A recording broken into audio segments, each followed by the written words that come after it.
App. Perfeito. Pessoal, agora oficialmente, 10 minutinhos aí para quem podia chegar, já chegou. Vamos para mais um encontro aqui, além do princípio do prazer do Freud. O Augusto está me dando um help aqui, na verdade está conduzindo praticamente. Então, vamos iniciar aqui. Para quem está no PDF, estamos na página 52. Eu descobri que, através de uma colega de profissão, que ela disse que esse sistema na região dela, que a gente faz de leitura, Augusto, é chamado soletrando, que a pessoa vai lendo e depois a gente vai comentando junto. E esse é o nosso padrão aqui, então sintam-se à vontade para comentar, pontuar, perguntar, e a gente vai construindo um saber aqui em comunidade. Vou retomar a leitura aqui, então. Coincide também, Augusto, com o teu? Eu expusemos isso mesmo? Isso. Peraí, deixa eu ver onde é que está marcado o meu. Dá uma olhada por obséquio. Na minha página, eu sou muito inteligente. Tá aqui, expusemos até agora, é isso mesmo. Perfeito. Vamos lá, então. Expusemos até agora que a vesícula viva está dotada de uma proteção contra estímulos do mundo exterior. Há pouco, estabelecemos que a camada cortical seguinte dessa vesícula precisa ser diferenciada sobre a forma de órgão para a recepção de estímulos de fora. Porém, essa camada cortical sensível, o posterior sistema consciente, também recebe excitações vindas de dentro. A posição do sistema entre o exterior e o interior e a diferença de condições para a influência provinda de um lado e de outro se tornam determinantes para a operação do sistema e de todo o aparelho psíquico. Frente ao exterior, há uma proteção contra estímulos. As grandezas de excitação que chegam agirão apenas em escala reduzida. Augusto, me parece que aqui ele simplesmente está dizendo aquela questão sobre vem muito forte, esse sistema vai absorver, né? Vai amortecer para que não destrua o sujeito, né? É isso que... Ele ainda está nessa parte, ele está retomando essa parte de que esse sistema protege ele. Amortece, né? Protege e amortece. Frente ao interior, a proteção contra estímulos é impossível.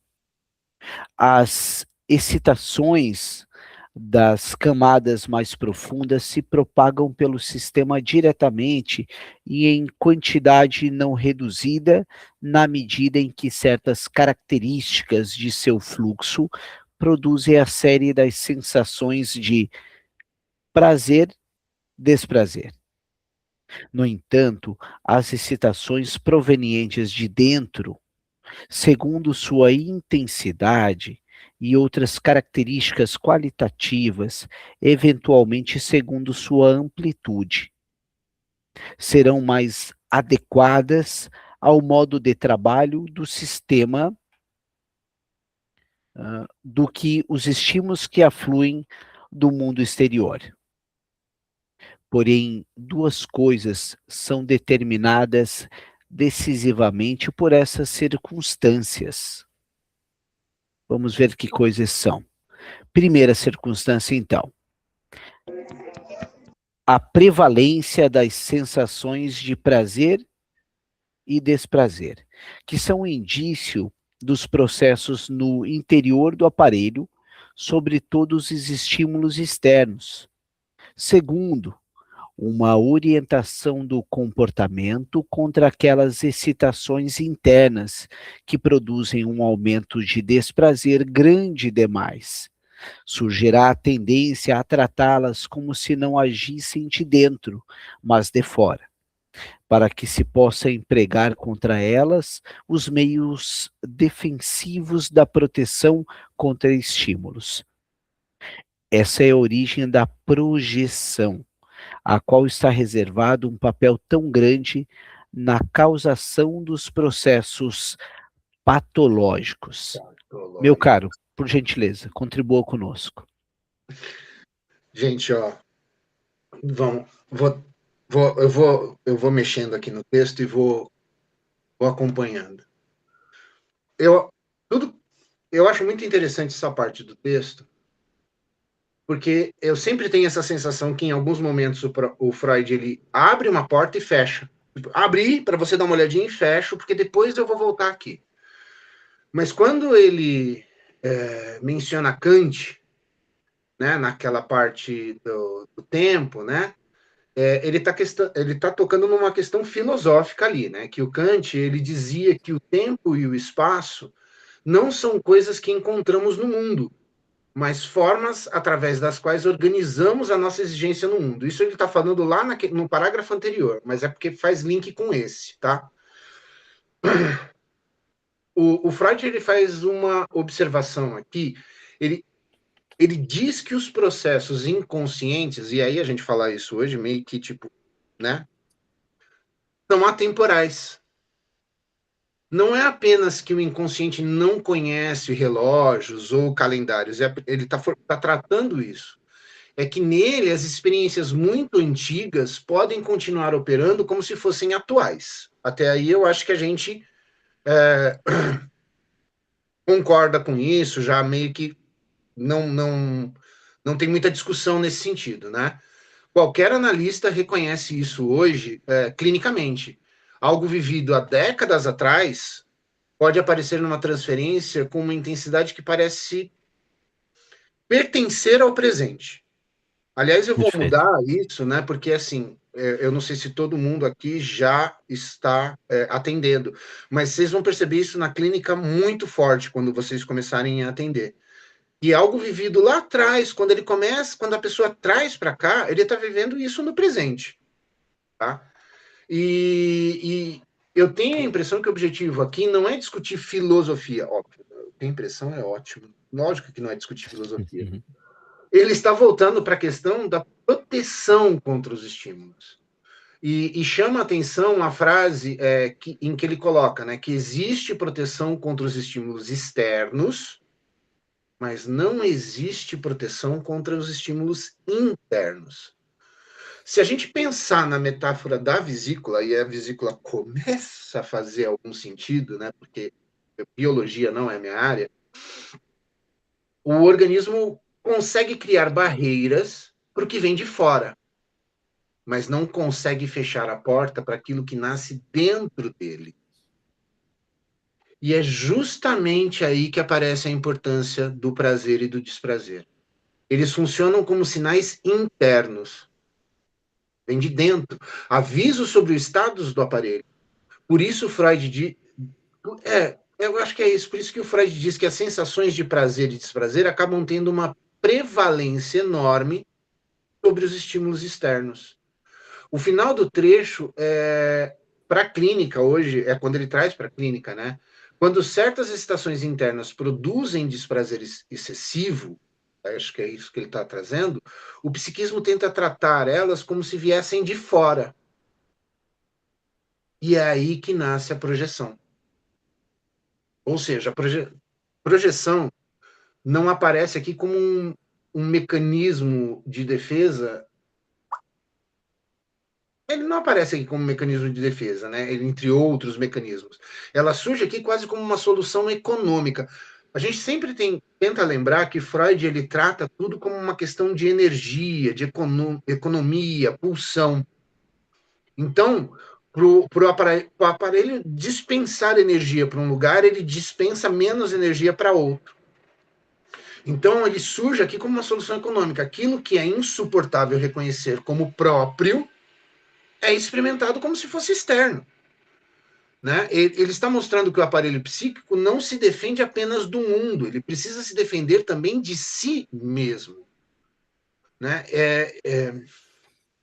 Esse trecho, gente, é um daqueles lugares em que você consegue fazer uma ponte muito elegante, eu diria, entre Freud e a clínica contemporânea, sem fazer nenhum esforço. Quando Freud fala que o inconsciente é atemporal, ele está descrevendo algo que a gente encontra na transferência. O paciente não lembra apenas do passado. ele vive do presente. E quando ele está falando da projeção, e isso é uma anotação minha aqui, por isso que eu estou parando aqui um pouco para ler, quando ele fala da projeção, ele está descrevendo algo que vemos o tempo todo. Sentimentos atribuídos ao outro, intenções supostas no outro, habilidades percebidas fora quando é difícil de reconhecê-las dentro. Eu vou só parar. Alguém tem dúvida com relação à projeção, ao mecanismo de defesa projeção, a essas informações, sentimentos atribuídos ao outro? Não sou eu odeio, mas eu falo que os outros odeiam. Os outros querem, quando eu jogo as intenções para os outros, né? Hostilidade percebida fora, quando a gente é difícil de reconhecer a nossa hostilidade, os nossos pensamentos. Mesmo nesse trecho que é abstrato, o Freud continua falando da experiência clínica. Ele apenas muda a linguagem, tá? Ele muda um pouco a linguagem aqui. E em vez de descrever pacientes, ele está descrevendo as condições de funcionamento do aparelho. Augusto, eu acho que é muito importante enfatizar nesse capítulo um conceito que futuramente vai embasar muito Melanie Klein, Ferenczi e Companhia Limitada, que é a projeção, né? Projeção. Esse capítulo, ele marca muito como nasce a projeção. E o Augusto muito bem explicou. O sistema se protege de fora, mas de dentro ele não consegue. Então, o que, que ele vai precisar fazer? Ele vai fingir que vem de fora, porque desta forma eu posso me proteger. Né? Então, estamos falando de um conceito primaz, de um dos conceitos mais emblemáticos para quem é kleiniano, que é o conceito de projeção. Né, quando o teu analisando, para quem logo se forma em psicologia, psicanálise, esse é um dos conceitos basilares, tudo é projeção. Né? Se um casal tá brigando, olha, isso é teu, isso não é meu. Tudo é projeção quando a gente começa. Depois, com o tempo, a gente vai descobrindo que tem outras coisas. Inclusive, mecanismos de defesa é algo que a gente nunca deve esquecer, né? Aqui, corrigindo a minha fala, né, frente ao que falávamos ontem da supervisão, o Antônio Quiné, por exemplo, ele opta exclusivamente por uma linha lacaniana, e está tudo bem, né? Vamos entender que se você opta por uma escola, não quer dizer que você está que há demérito nisso, não, há um aprofundamento maior naquela escola. Então, só me retratando para não descredibilizar quem escolhe uma escola, mas eu gostaria de deixar claro aqui para os colegas que eu busco sempre o viés de confirmação. Os colegas que ainda não me conhecem, eu sou da espécie humana, e as pessoas da espécie humana têm uma coisa chamada viés de confirmação, e elas vão procurar sempre coisas que enfatizam o seu lado, né? Então, naturalmente, eu vou sempre procurar algo que seja muito plural, porque eu sou um neurótico obsessivo assumido, aquele que sou da turma dos generalistas. Não à toa que, guardadas as devidas proporções de genialidade freudiana, que daí é dele, não minha, Leonardo da Vinci é uma das pessoas que eu mais admiro na história exatamente por ser um polímata, né? Quem sabe um dia, daqui a 50 anos depois da minha morte, eu figure lá em algum lugar da história, muito atrás, mas quiçá, né? Não vou ser o Schreiber aqui, igual a gente falou ontem. Augusto, antes de eu retomar a leitura, meu caro, mais algum ponto que tu acha pertinente? Eu acho legal a gente dar uma parada aqui e continuar lendo, porque agora ele vai começar a falar dos traumas, né? Ele vai trazer essa proteção e ele vai começar a reencontrar a questão do trauma, vai começar a inserir isso. Então, a gente caminha, a não ser que alguém queira pontuar algo, queira perguntar algo do que a gente falou até agora. Bom dia. Bom dia, Karina. Eu queria, assim, eu estou só escutando aqui, eu não estou acompanhando o texto, não. Mas eu estou atendendo um caso. E aí, na leitura aí, eu peguei algo que fala dos estímulos externos e os estímulos internos.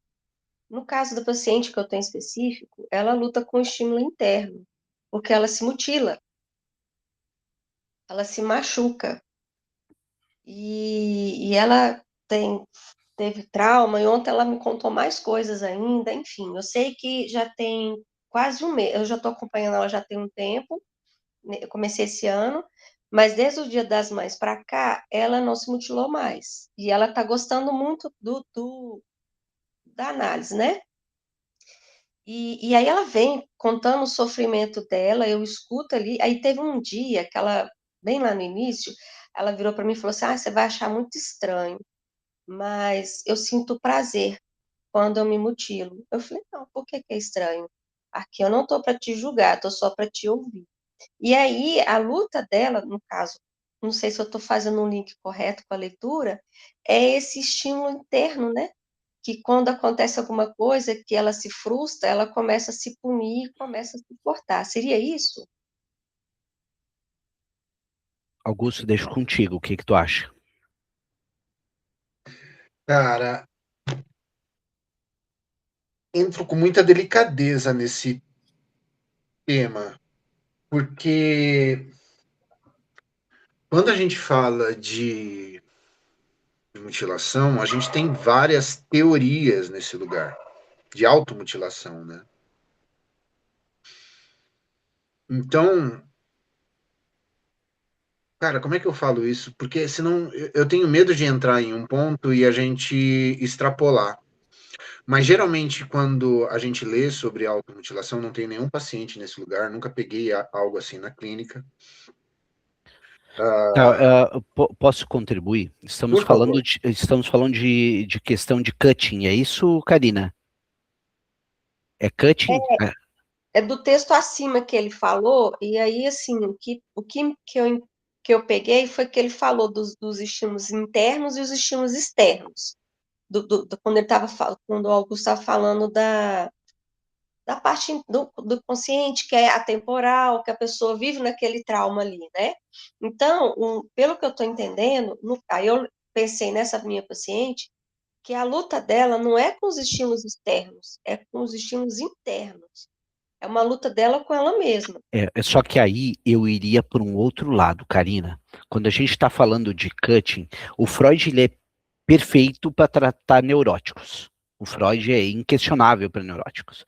Quando a gente vai para cutting, a gente começa a flertar com uma palavrinha ali que não é falta.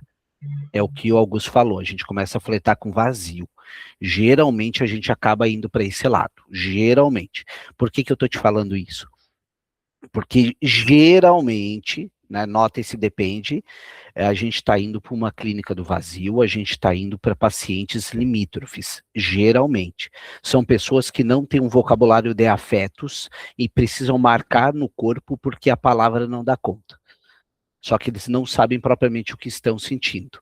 Ferenczi, Bion, normalmente são autores que dão conta com mais pelo, se fosse na linha lacaniana, a gente iria ali para uma questão mais do real, tá? Não estamos falando propriamente de simbólico ali. Então, eu acredito que a gente iria para esse lado, tá? Eu não consigo ver o cutting numa parte neurótica, mas é a minha percepção, tá? É, obrigado, Michel, porque você me trouxe uma boa introdução à leitura que eu faço. Você conseguir fazer esse paciente, conseguir dar um continente para ele, conseguir trazer ele para um limite, né? Estabelecer fronteiras para ele começar a identificar o que ele sente e dar nome a esse sentimento, pode trazer ele para um lugar onde ele não precisa mais se Marcar cortar, o corpo. marcar o corpo. Vale frisar, eu não quero tornar isso aqui uma supervisão, porque é um assunto muito delicado, mas vamos pensar da seguinte forma: eu não consigo te dizer o que está acontecendo comigo, então eu vou te mostrar. Porque aí sim faz sentido o que tu disseste. Aquilo que dói tanto dentro de mim, eu não consigo nomear. Então eu preciso marcar no corpo, inscrever na pele para que você acompanhe, né? Fez sentido, Karina? O que tu me diz? Não, tá fazendo. Esse caso é um caso muito, muito pesado e eu Uhum. tô descobrindo junto com ela. E querendo ou não, eu fiz isso. O que eu faço com ela, eu tô naquela fase de deixar ela pôr para fora, né? Ela tem que falar, é uma pessoa muito só. Então, assim, para mostrar, seria para quem? Porque não tem quem ao do lado dela para ela para ver, entendeu? Ela mora só. Mas aí eu tô trabalhando isso com ela, dela se nomear, dela descobrir o que que ela está sentindo. Eu sei que nesse limbo eu tô tendo, assim, digamos que ela está tendo um sucesso, porque não é de mim, é dela. É algo que eu tenho assim, tenho tomado muito cuidado na clínica para mim não me colocar, né, em cena, é sempre o paciente e ficar ali como objeto mesmo.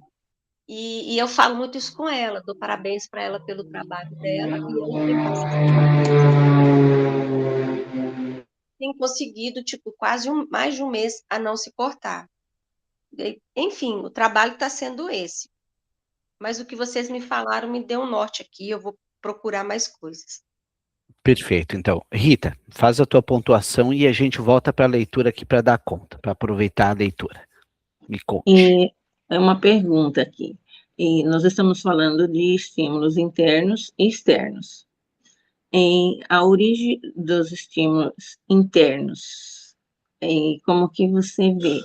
Porque eu imagino, como Freud explica o psiquismo, que ele se protege, ele forma uma couraça e tem uma proteção ali contra os estímulos. E essa couraça, ela começa a formar desde lá do bebê, né? Conforme os estímulos que ele vai recebendo. E eu acho que os estímulos internos é mais antigo, são essas marcas mais antigas. Sabe que forma eu acho que pode ajudar para entender bem, Rita? Ah, A gente pode inibir os atos, a gente não pode inibir os afetos. A psicanálise é muito sobre isso. Eu consigo inibir os meus atos, mas eu não consigo inibir os meus afetos. Os afetos não adianta tu extravasar, no caso, a gente falando de resistência, sabe? Eu penso dessa forma, ampliando um pouquinho a escuta sobre o que nós vimos até aqui. Nós estamos falando de estímulos internos no sentido de afetos, né?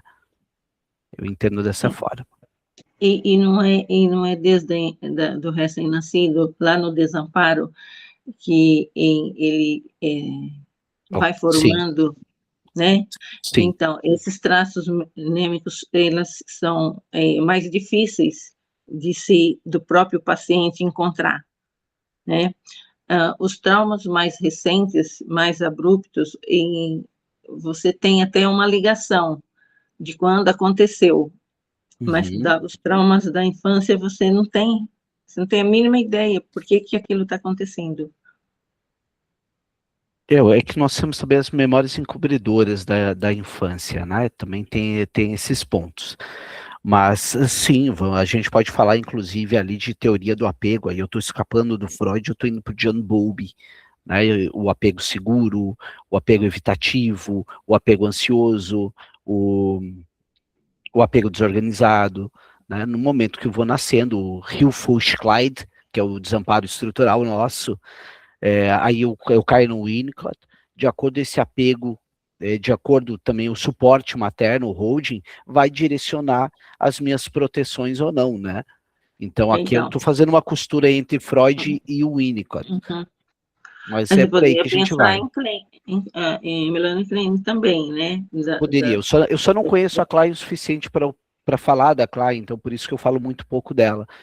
Eu acho ela uma autora muito complexa e eu não consegui ainda dar a atenção que ela merece. Então por isso eu cito pouco, mas com certeza absoluta tu tens razão.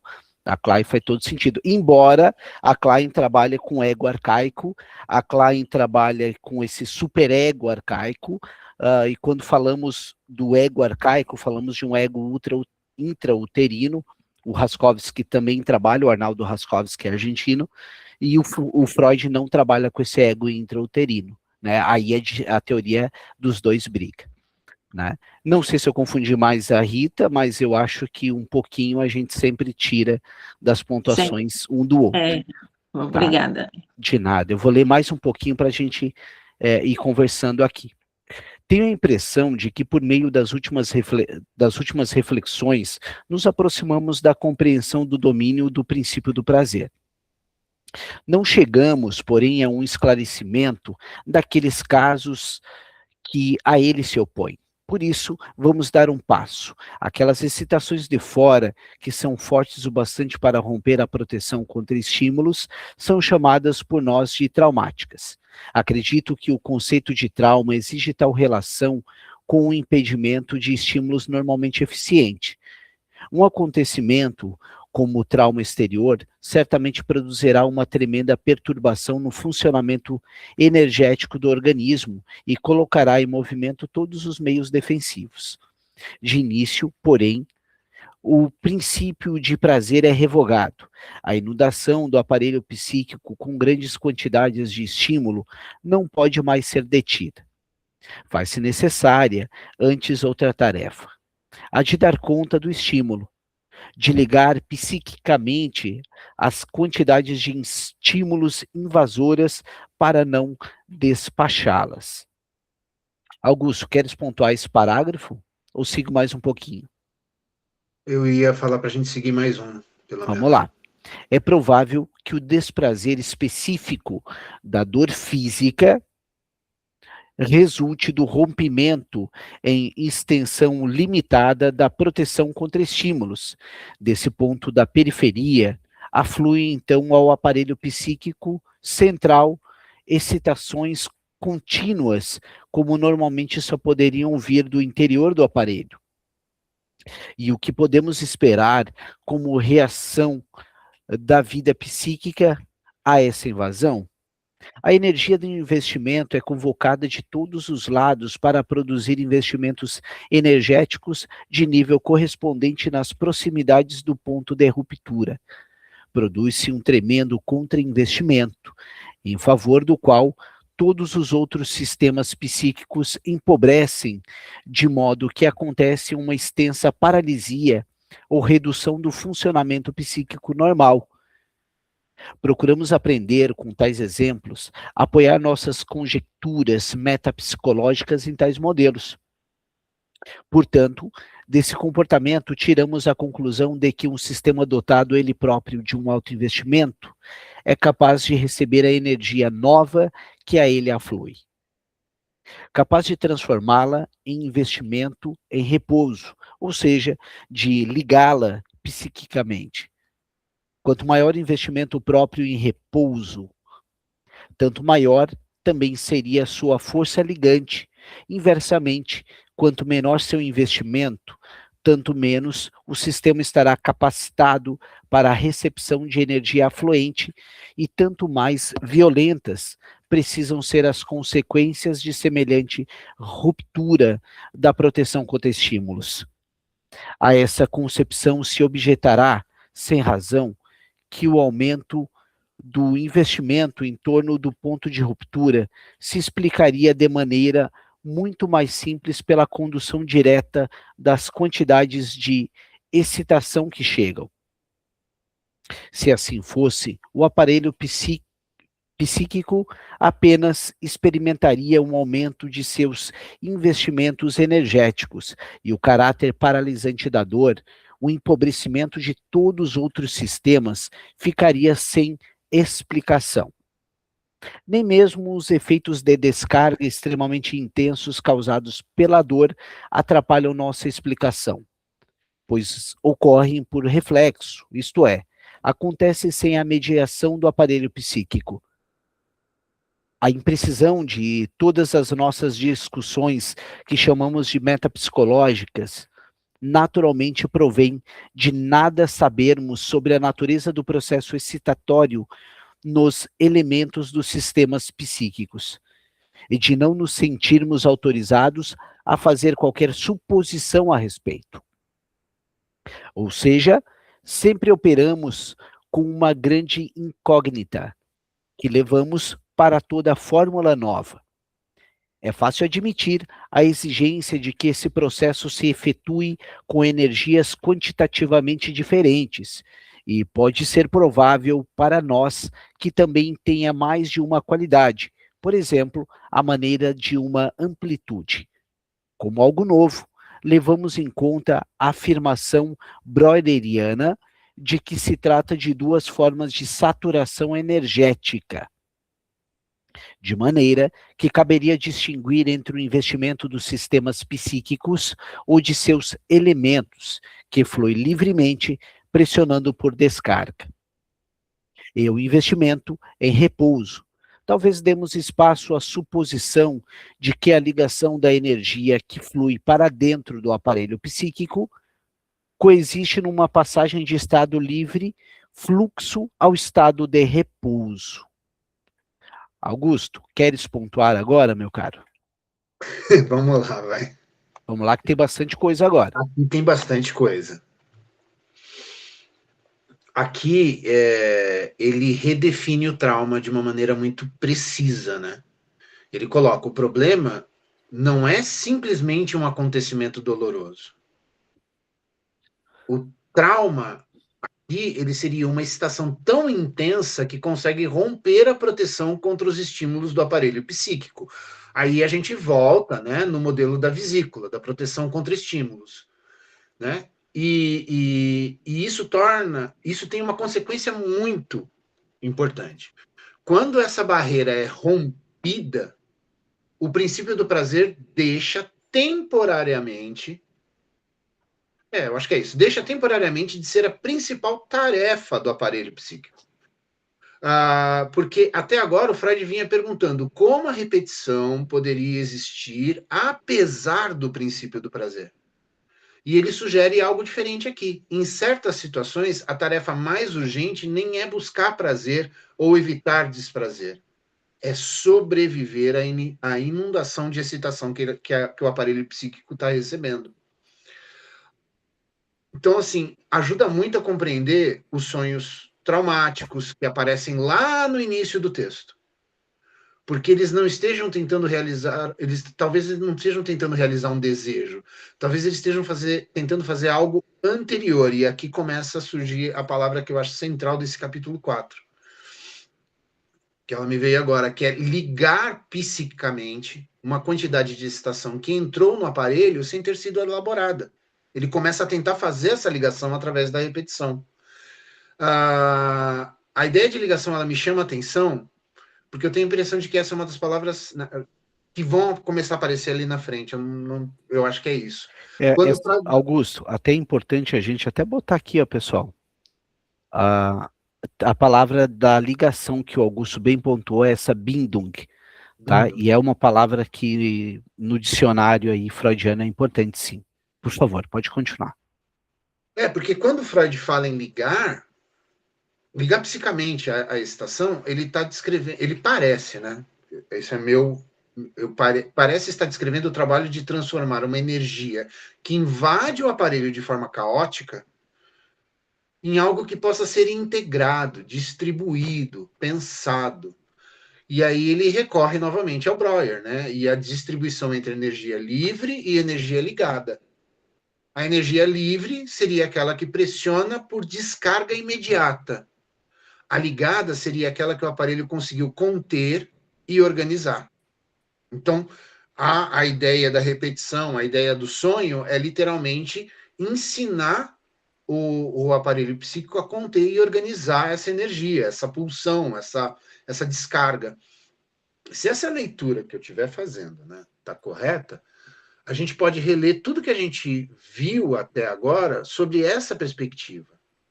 Né? A gente pensar no Fordá, a transferência, os sonhos traumáticos, os destinos repetitivos poderiam ser entendidos como tentativas de ligação. Não é uma questão mais de prazer e desprazer. Eu estou tentando ligar, então tá aqui, toma, repete. Não necessariamente tentativas, né, de obter prazer. Por isso, aqui ele vem trazendo uma nova mudança no texto, né? A pergunta não é mais apenas por que repetitivos. A pergunta começa a ser Porque o psiquismo o que o psiquismo, né, está tentando fazer quando ele repete. Né? Aí eu fiz algumas observações, eu faço umas pontuações. Não seria mais o sujeito repete porque gosta, nem seria mais o sujeito repete porque quer sofrer. Talvez seja algo mais sofisticado. O sujeito repete porque o aparelho ainda está tentando ligar aquilo que entrou nele de forma traumática. Deu para entender que ele está fazendo essa ligação? Ele está tentando organizar isso, não é uma questão de querer sofrer, não é uma questão de querer ter prazer. Eu preciso organizar, então eu vou trazer isso novamente, como se fosse externo, ou não, através de sonhos, né? Para tentar começar a organizar. E aí a gente vai entrar depois lá na frente em repetir, elaborar, né? A gente vai entrar muito nessa questão também da concentração de dor. Você vai ver que lá na frente ele vai falar do introdução ao narcisismo, e aí a gente vai chegar lá, eu não vou ficar dando spoiler. Augusto, acho que é interessante também esse ponto que tu trouxesse, né? Vamos pensar juntos aqui. Acho que o que tu trouxe é muito, muito pertinente, falar sobre esse Bindung, que é essa ligação, pessoal. E nota, o Augusto enfatizou muito isso e acho interessante, que o trauma, essa energia solta, ela vai procurar se ligar de alguma forma, né? Essa repetição é uma busca por ligação. E acho interessante, Augusto, nós pensarmos também sobre que aqui o Freud começa a falar muito sobre dor física também. Uhum. Como contra-investimento, muitas vezes vai haver essa questão da dor física, mediante a esse trauma. Né? Então, nota a psicossomática batendo na porta aqui. Olha os contemporâneos dele, inclusive o Grodeck, que fala muito sobre essa dor física também. Uma das coisas que eu acho que você vai dizer se eu estou meio no caminho certo ou não, eu tenho a impressão de que esse conceito de ligação ele vai ecoar lá na frente em Bion. Quando Bion fala daquela transformação dos elementos brutos, da experiência emocional em algo Sim. pensável, Sim. me parece que ele está de uma outra linguagem enfrentando o mesmo problema que o Freud aqui. Eu tenho um elemento bruto, uma experiência emocional, né? E eu preciso organizar isso. Eu estou viajando muito na maionese? Não, faz sentido, sim. Né? É aquela história, né, pessoal? São autores que beberam no Freud. A gente lendo o Freud, a gente está vendo da onde que muitas ideias a gente já viu hoje. A questão da projeção, agora a gente está vendo sobre elementos beta para elementos alfa, de certa forma, né? E é por aí. Eu, pelo menos, tenho essa impressão também. Eu gostaria de deixar a palavra solta aqui, aberta, para os demais colegas que queiram pontuar alguma coisa. Alguém mais gostaria de trazer um ponto de vista? O que vocês acham? Alguém quer contribuir com algo? Me parece que tá a contento. Eu tenho duas questões quando fica assim. Ou tá todo mundo entendendo muito bem e a gente está explicando muito bem, ou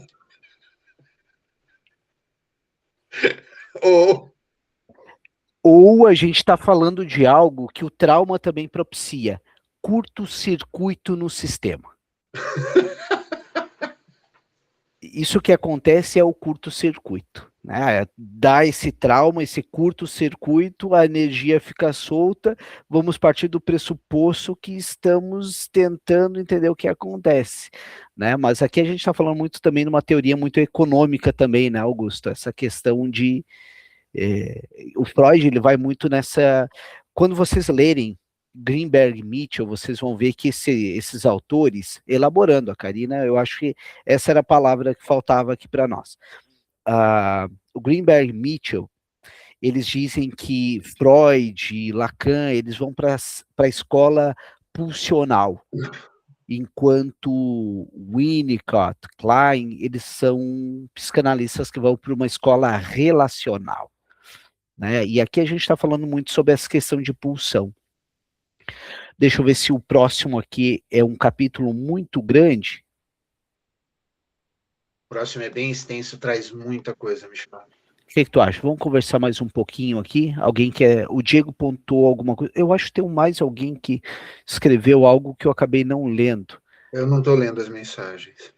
Tá. A Rejane havia posto aqui, eu vou ler então, para a gente... Vamos então fechar, pessoal, nessa parte do acredito aqui, porque não vai dar tempo de ler e depois a gente comentar. A Rejane colocou, é tão bonito ver a abertura de Freud. Muitas vezes ele parece apresentar o fenômeno em seu estado mais bruto. Se tu estava na dúvida do Bion, a Rejane trouxe uma palavra mais bioniana impossível. Exato. Estado mais bruto. Quase como quem encontra uma terra ainda não explorada.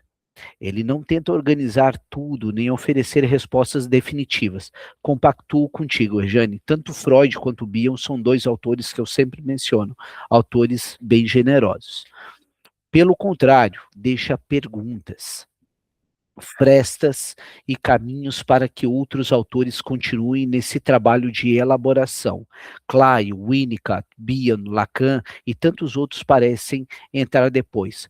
O Freud tinha um narcisismo inegável, mas o narcisismo do Freud era um narcisismo de obra. Não era uma questão de perpetuar o próprio nome, mas a preocupação dele narcísica era perpetuar a teoria dele. Por isso que era a briga dele com Jung, porque a briga dele era com a obra. É a percepção que eu tenho e que eu escutei no curso que eu estou fazendo segunda-feira com Pedro Leodoro. Ele mencionava isso. E eu estou trazendo para vocês porque eu compactuo com essa visão também. Winnicott, Bion, Lacan e tantos outros parecem entrar depois. Não para corrigir Freud, mas para ajudar a arrumar os cômodos da casa que ele teve a coragem de construir primeiro. Perfeito. E acho que ainda hoje, né, Rejane, a gente tem grandes nomes ali. Um dos últimos nomes na década de 80 aí era o André Green. Acho que é um cara que ele faz uma costura dessa Babel psicanalítica com uma maestria absurda. E hoje a gente tem aqui no Brasil Dunker, Safatli, Ana Sui, Patrício, o Daniel Kuperman, o Pedro De Santi. Na Argentina, a gente teve recentemente o Cazorla, o Papa da psicanálise lacaniana, que é o Alfredo Einstein, também é um cara fantástico e que mantém vivo. E o Diego colocou, será que através desse trauma e essa repetição vai ir de encontro com as pulsões, tipo pulsão? Sim, exatamente. Vale frisar que quando falamos de pulsão de morte, a gente está falando de uma teoria também que Freud bebeu muito numa fonte, que é a Sabrina Spielheim. Tá? Sabrina Spielheim. Se vocês assistiram um filme chamado Método Perigoso, a Sabrina Spielheim aparece nesse filme e é uma das protagonistas desse filme. Vale a pena ler o livro. Eu falei esse livro semana passada. Eu sou péssimo com nomes, né? Mulheres História das Mulheres na Psicanálise, onde fala também da Sabrina. Eu vou pegar o livro e depois eu coloco no grupo para vocês puderem ler. É bem legal, cara. É bem legal esse livro. E tem mais uma outra mulher aqui, eu vou ver se tem.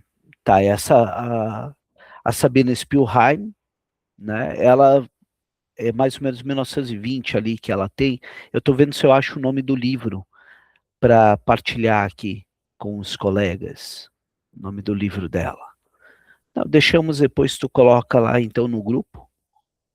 Eu vou tentar lembrar o nome. Eu sou péssimo com nomes, cara. Preciso aprender. Faz parte. Pessoal, obrigado pela companhia de todos, né? A gente vai para os nossos atendimentos agora. Convido quem ainda não participa conosco hoje às 8 da noite nós teremos o nosso encontro sobre o estudo do inconsciente, né, sobre a pluralidade dessa Babel psicanalítica. Se eu não estou equivocado, hoje eu acho que a gente fala sobre a Klein e mais um segundo autor, eu não estou lembrado. Então convido os colegas, hoje às 8 da noite. Amanhã às 8 da manhã a gente vai falar sobre o terceiro analítico do Thomas Ogden, mais um herege. Voltamos amanhã ao ego sintomático, questão egóica que a gente estava discutindo, que a gente travou semana passada. Isso. Ontem a gente falou, a semana passada a gente falou sobre o ego sintônico e o distônico, e acredito que, pelo menos para mim, ficou a contento. A Vanessa pontuou semana passada muito bem ali, frente à ótica do Ogden, né? Ego sintônico, eu sinto e eu racionalizo estando no mesmo lugar. Distônico, tenho essa cisão. Eu assistia o vídeo, de novo, eu assisti a gente de novo falando sobre aquilo, fui ler, e a Vanessa foi bem legal nesse ponto. Foi muito assertiva. Vale frisar para quem estava semana passada, pessoal, quando falamos de clivagem ferenziana, estamos falando daquele sujeito que sofre um trauma tão grande que, não dando conta do agressor, ele precisa introjetar o agressor. Então, ele se cliva e passa a ter dentro dele, vivendo o que sabe não sente, o que sente não sabe. Né? Mas é um trauma muito forte. Olha que o Ferenczi bebe aqui na questão freudiana, e muito, além do princípio do prazer também. Né? E sexta-feira também teremos daí o nosso encontro sobre o Nietzsche, depois teremos a nossa supervisão, e assim fechamos a semana. Obrigado. Eu lembrei, mulheres pioneiras na psicanálise. Perfeito. Mulheres pioneiras na psicanálise. Feito o carreto, então.